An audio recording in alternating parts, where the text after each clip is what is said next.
Good morning. Please don't throw at me, anything at me, but I've got a little joke here. How do generals show their gratitude to their troops? They give tanks.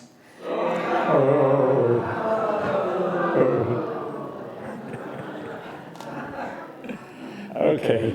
I'm grateful to Reverend Jamie for asking Mary and I to speak today about our personal experience, philosophy, and spiritual commitment to gratitude in our lives. There's a small, simple handwritten note beside my computer that reads, "I'm grateful for this day," and I breathe that message in and out on a daily basis. My gratitude begins with my parents, Florence and Roger Winslow, who instilled in me a love of learning, a deep appreciation of nature, and a lifestyle of travel and outdoor adventures.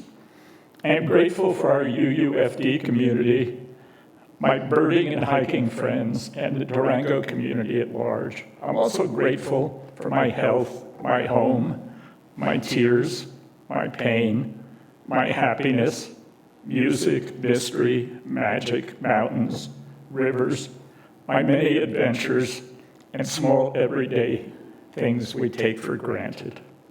Recently, I was reminded of a day in August 2021 when I was sitting in a cafe in Buena Vista. It was a rest and resupply day for me during my attempt to thru-hike the Colorado Trail.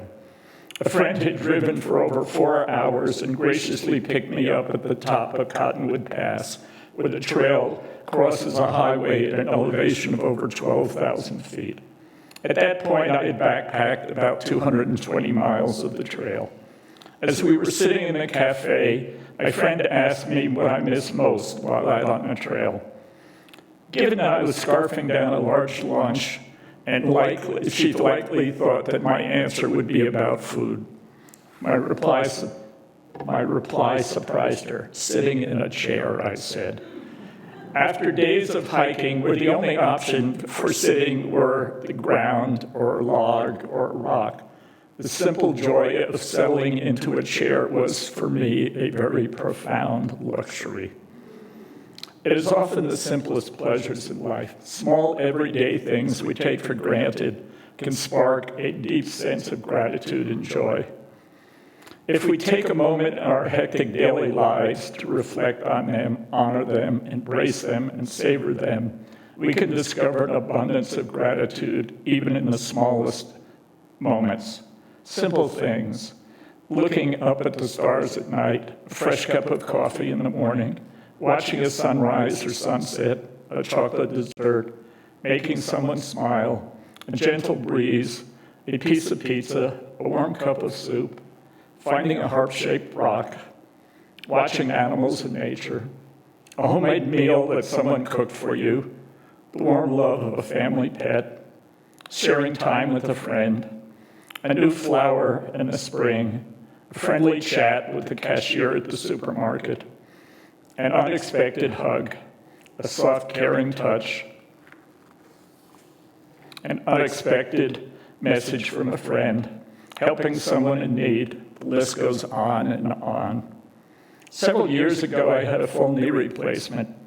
A friend graciously came and stayed with me for over a week. Over 30 people brought me food or gave me rides.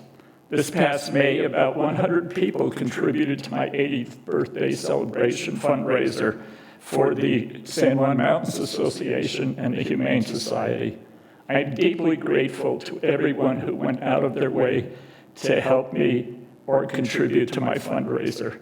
Their kindness was a true gift, and I am deeply humbled and grateful for everyone's thoughtfulness. It made all the difference. I don't believe in a personal anthropomorphic God. I believe that God and nature are one and the same thing. I believe in the sacredness and interconnectedness of all existence of which we are a part, a life force, a combination of substance, forces, laws, and poetry that flows through all of nature. There's a traditional Lakota Sioux prayer, Matakwiesin, which means all are related. It reflects the inherent belief that everything is connected. John Muir said that when we try to pick out something by itself, we find it hitched to everything else in the universe. Lately, I've been meditating on gratitude and the interconnectedness of all things. The process can become quite elaborate. I will think of something small and then follow the links. For example, earlier this month, I received a message from a former student of mine at Idaho State University. She's an amazing person and had a very successful career. But I wouldn't have known Dana if I hadn't taught at ISU. I wouldn't have taught at ISU if my major professor hadn't placed the job announcement on my desk in grad school saying, "Bob, here's your next job." And I wouldn't have gone to grad school if it hadn't been for the actions and encouragement of another professor. And anyway, you get the picture. The links go on, with threads branching out in all directions. And perhaps my gratitude can even extend toward Donald Trump. If it hadn't been for him, I might not have considered joining UUFD way back in 2017, right after he became president and I had a sincere need for being with like-minded people.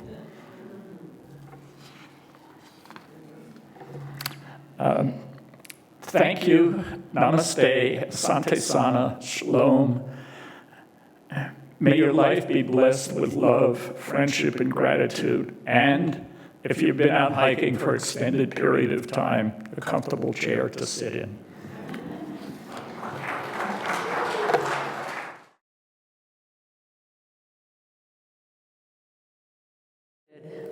When I was a kid growing up on a ranch, we had a water well. And in order for the water to run, we had to have electricity. And when we knew that a great big storm was going to be coming, we preemptively filled a lot of buckets, a couple of pans, and the bathtub with water so that we could still flush the toilet. My mom would always say, "You don't miss the water until the well runs dry." Rarely do we think about the numerous gifts that surround us in our life. It's so easy to forget that it takes us to bring simple things like the food, the water, the electricity, the things we need to live every day. These are simple blessings. We are blessed when we have enough loving connections in our lives that support us. We are blessed further when we have books and travel and beautiful music and a beautiful place to live. For these and so many more blessings, and believe me, I could relate to Robert's list, we are so grateful. Yet, it's so easy to take things for granted. To evoke some gratitude right now, I ask you to consider, what am I taking for granted that I could be more thankful for in this moment? Who are the people in my life that I'm most grateful for? When was the last time that I actually expressed gratitude to a store clerk? So, why does gratitude matter? How can we keep it active in our lives? Gratitude is a way of seeing that can become a way of being. Appreciation and gratitude are connected to attention. It's best to think of gratitude as being like a muscle. The more you exercise it, the more it works, and the stronger it gets. Gratitude is like a practice. It's a way of paying attention. Brother David Stendelross says, if you think happiness is what makes you grateful, think again. It's gratitude that makes you happy. Recent research has pointed that gratitude's many positive health effects include emotional and social well-being, better sleep quality, lower depression risks, and favorable markers for cardiovascular health. When we practice gratitude regularly, our stress drops, resilience increases, and our minds become more spacious. It shifts our attention from what's missing to what is sustaining and supporting us. A great resource that Brother David and his followers have developed is the Grateful Living website at gratefulness.org or just grateful.org. Keeping a gratitude journal is a classic practice that helps foster gratitude. Every night, write 3 things that you were grateful for that day. You'll begin to pay attention differently. It'll actually change your brain. And the Greater Good Science Center in UC Berkeley has also documented the effectiveness of keeping a gratitude journal as a way to foster happiness. Another practice is to look directly into another person's face.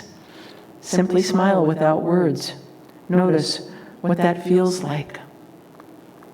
The monks from the Garden Shatse Buddhist monastery that recently visited Durango, there was a monk that spoke up here at UUFD, and he reminded us of how everything is interconnected. Interdependence, excuse me, my screen just went funky. Interdependence, Interdependence shows up everywhere. It's a huge reminder not to take anything for granted.